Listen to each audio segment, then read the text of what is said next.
This is an important topic to me personally because I had a period of my life where I was so stressed out to the point that I thought I was gonna be broken. See, stress tolerance and patience are one of those things that most people wanna have. Most people wanna have these traits, but no one wants to pay the price. See, I will tell you a story of mine that happened around 3 months ago, right? I was packing my bag. I'm gonna move to the hostel. Okay, I was excited. That was the first time I was moving to hostel university. I was so excited. I moved my bag. I went to school, and everyone in my family, like my mom, my sister, my dad, they all gave me some money to like kind of spend in the house. They gave me some money, like so I would not be like stressed. I would not. They gave me another money. They gave me some money to like kind of, because I was staying there for like 3 weeks. So they gave me some money to kind of spend, so that like I'm not living with my family, so I'm living in school. So they gave me some money. I was staying in hostel. At first, they were all warning me like it's gonna be difficult. I'm like, nah, come on. It's gonna be difficult. Come on. Like I don't I was not even cooking at home, so like I just know how to cook. I think about 2-3 dishes. I don't know. So I went to hostel. It was at first it was exciting. Yeah, I'm gonna live alone because at that time I was also ambitious. I was having these goals, these aspirations. I was saying like, oh, I'm gonna work on my goals. Yeah, I was so excited really. Until there was a day, one random day, I missed the tests in university. And to those that are in university, you know how rare, especially in Nigeria, how rare it is to have a makeup test. Like 0.01% of the time. To have a makeup test. That day I had 3 tests, and one of those tests was a makeup test, and 2 of those tests was like a real test, and all were about 30 marks each. So suddenly I went to do the test, and the first test was I don't even know where the LT is, because I told you I did not, like I said in the previous video that I missed a lot of classes, and I was about to pay the price. I didn't know the class, and I was too shy to ask someone to tell me where the class is or where the test will be conducted. I checked it, like the class rep told me that okay, this is the place, but I don't know where the place is. He told me the name of the LT. I don't know where the LT is. I was walking around. I was like a little bit sad. I was walking around. I don't know where the place is. The first test, oh, I missed it. I tried to calm myself down. And then there's another test, CSC. And I was offering computer science at that time. I went to do the second test, and I was outside, actually. I was outside, and then we were all gathering outside, and the test was conducting, but like there are different departments, so I have to wait for computer science to get in, and it was OPR and all these things. So I was waiting for the computer science to get in, and then I realized I had no food scrap. Those 80 food scrap. So I quickly went to the shop to buy it. I went to the shop, and the shop person was like delaying me a little bit. I was mentioned. I was like, well, I have a test right now, just give me the paper, I want to buy it. It was like 50 naira at the time. I had no cash, and I had no cash with me. So he gave me the money, he gave me the papers, the food scrap. I bought it, and then I had to like give him my ATM, and like it's a lot ATM card, and it was a lot of hassle. I managed to collect it. I went to the test.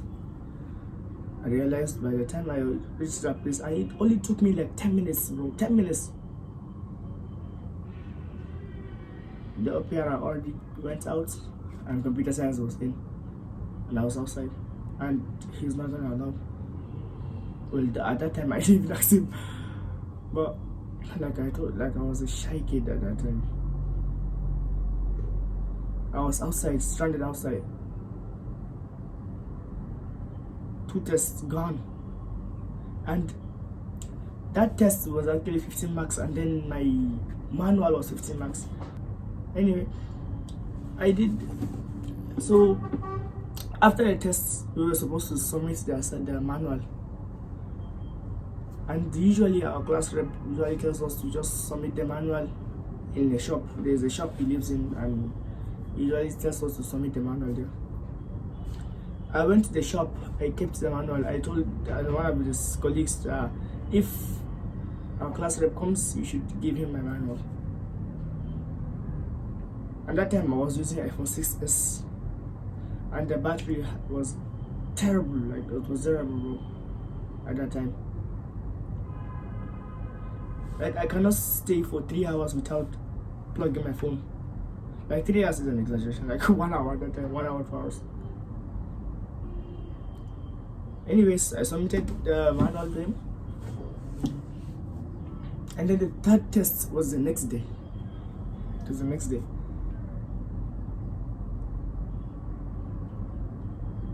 The manual I submitted was CSC 104, and we had 2 CSC, 102 and 104.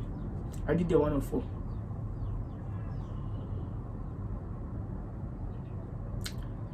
We submitted, and then like I told you, my phone was dead the entire day, and at that time the electricity was out for like hours. The only time we were able to get electricity was 6 p.m. until morning time, so people were used to read at night. When I plugged my PC, my laptop, I went on to the WhatsApp group because there's an announcement group, and the rebel would share information there. Like I just opened it and I saw the realization. I saw what the class rep said. He said, whoever has this manual, my manual, should come and submit it because I've already left. I'm not gonna submit again. I was like, what is happening to me? What is happening to me? Like at that time I was so scared, like I was so emotional at that time, because I know they're not gonna collect. Like it's not easy for you to submit your manual by yourself, and the class rep is the only person allowed to enter the office and submit the manual.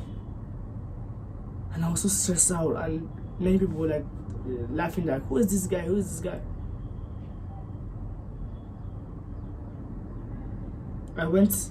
That night I went to our department, CSC department, to study. I went there to study, and then after I sat down for 4 hours. 4 hours.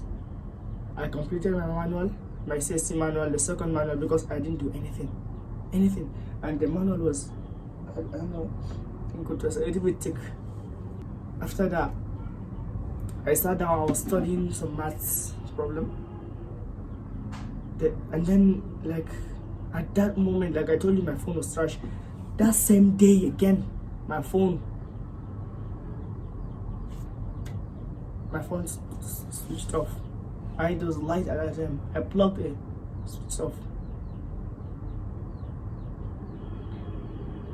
It was switched off. I tried to plug it in. At that time, I realized the battery has worn out completely. And I only had my PC left with me, my laptop.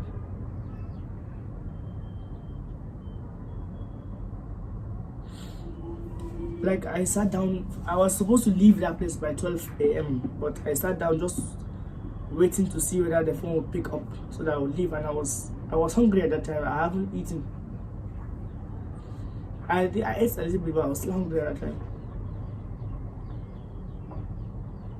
To the point that I started to doze off, like I was feeling sleepy, I was feeling sleepy. I slept off for like an hour, and then I woke up like, wow, I left my PC untouched, and then still my thing. So I took the PC, just within an hour. It was like, Yeah, it was about an hour, and I realized that my PC was open. So I put my PC in my bag, and I was plugging the phone. I was waiting for the phone to turn on again. At that moment, I slept again for like 3 hours. For like 2 hours. At that time, it was around 3 a.m. at night. I woke up, I was like, what? I'm the only person in that place. The only person. So I took my phone with me. I wanted to leave. I went out. There were several rooms in the LT. At that department there were several rooms, and in the other room I saw some people there. So I went to the door and I realized I was locked in from the outside. I was locked in. That day it was on Friday. And you know there's no lectures on Saturday and Sunday. It was on Friday. All these things happening, all interconnected at the same day. I was scared. I came back to the hostel. I came back to the department. I slept till around 5 a.m. I woke up. I saw someone again. He was sitting down. He was standing at the door, waiting for someone to see him, notice him, and open the door for him. So we stand.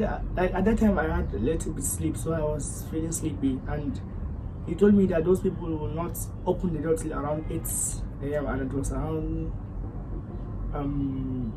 5 a.m. at that time. So I said, okay, I'm not gonna go back to sleep. I went back. I slept for 2 more hours. It was 7 a.m.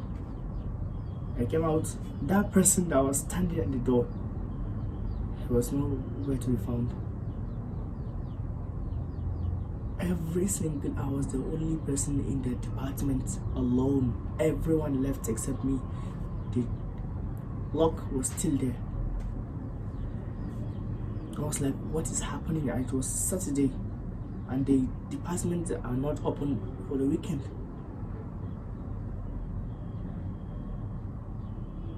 It was not open in the weekend. And I was so stressed out at that time. The worst part was that the department was not close to where people normally walk past. It was far. 99% of people don't even walk through that place.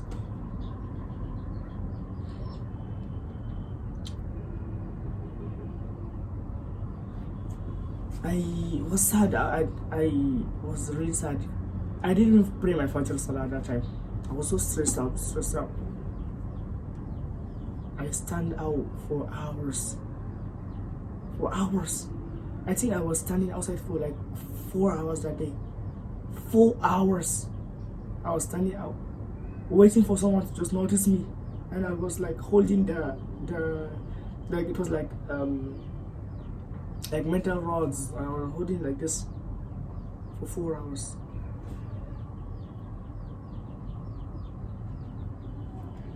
Until there was a girl who wanted to enter the department and she saw me. She was like, the department was locked. I was like, yeah, and I explained to her what happened. I thought she would even help me. She left until one random guy was passing and he noticed me. He was like, what are you doing in the department? It was locked outside and I was in. Then the lock was outside. I can touch the lock, but I cannot break the lock. I was inside. He called some of his friends, and I explained everything to them, that this blah blah blah and this happened. I was locked in and those things. And then he told me that there was another person that entered the department. He entered and I was sleeping in the other door and the door was closed. I was sleeping. He entered the department, and when he entered the department, all the people left, including the person that knows I was standing outside. They all left. And when the person finished what he was doing, he locked the department and left. He told them that he did test for them. And remember, I told you I had a third test. Can you guess what the time was? The test was scheduled 9 a.m. and it was 11 a.m. at that time. All these things happening all at the same time. until one of them called the security, and the security went to like, he took like 30 minutes and called someone else. That person came and he told me, I'm gonna be jailed. And I was holding the lock. I was so scared at that time. I was scared. You can physically see my eyes and the tone of my voice. I was scared, and I was hungry at that time. My mouth was dry. It was drier than ever. He told me he's gonna cuff me and take me to the cell. Like, I had to explain, what am I doing inside a department locked outside? He thought I was a thief. He said, like, I jumped from the fence. I was like, huh? Like, I tried to explain, shut up. Until some of them tried to like talk to him, and he said, okay, open my bag. What's inside the bag? I opened, he saw a laptop. He said, I stole that laptop. I opened the laptop. He said, and at that time, the laptop was 2%. 2%. In fact, that laptop was the only reason I got out. The only reason. Number one, it was 2%. And 2% would not last me for more than 20 seconds. I was turning on the laptop. Like, had it been I switched off the laptop, I would have been in jail. But I closed the laptop and it was hibernating. So I opened the laptop. I had 20 seconds left. Oh, and my password was like one character, G. I pressed the password. It opened the laptop, and he saw. He said, "Okay, this is my own laptop. Release him." By the moment I put my laptop in my bag, the laptop had already shut down. I did not open the laptop, I would have been in jail. I got out, I came, and at that time I had no money with me. No money. How did I miss my money? Like, there was a time my phone, like I told you, the battery stuff. So at that time I plugged it in and like it's not charging, and I realized that my cord was spoiled. I had to buy a new cord. Like, it was so stressful at that time. Like, it was so stressful. And I sat down. I was in the hostel. I was like contemplating what just happened to me. What just happened to me? I had no money with me. And I remember a quote from Brian Tracy. He said that like, I don't, like, the quote is very long, but I would like kind of explain what he's saying. He said that like, he said, when you're stressed out, your rent is late. He explained a lot of things, and he said the real courage is when you pick yourself up and say, nothing will ever stop me. And I was like, nothing will ever stop me. Nothing will ever stop me. Nothing will ever stop me. And at that time I started to say, Hasbunallah wa ni'mal wakeel. Hasbunallah wa ni'mal wakeel. Hasbunallah wa ni'mal wakeel. Allah subhanahu wa ta'ala is enough for his servant. He's sufficient for his servant. Why did I tell you this story? I never thought I would have this much of these things that I never thought my life was gonna be interesting. All the day I would play video games and go to school, blah. It was not interesting until that thing happened.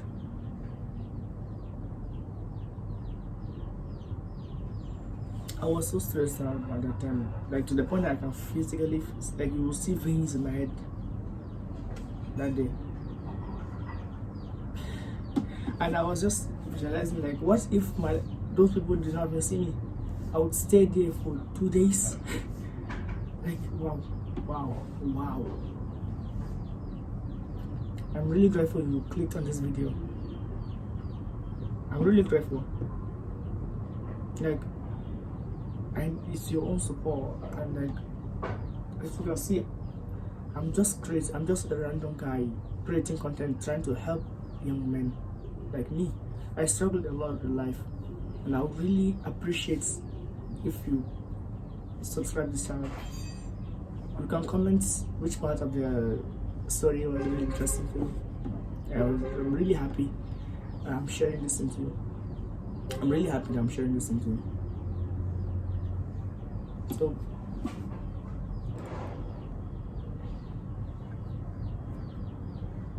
the lesson for this video is that no matter how difficult life goes, remember that Allah subhanahu wa ta'ala is always there for you.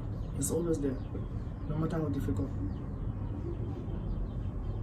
no matter how difficult life goes, it can be much worse than this. But Allah subhanahu wa ta'ala is always testing you. There's a quote I remember so deeply, is that having hope is like seeing lights despite the darkness is hope. So having hope in Allah subhanahu wa ta'ala despite everything happening. So you guys subscribe to channel, and I'm really happy making these kind of videos because I've been through a lot, and if not because I like procrastinating a lot, I would have been publishing more videos. I want you to remember one last thing. It is not motivation that separates winners from losers, but it is discipline that separates winners from the losers.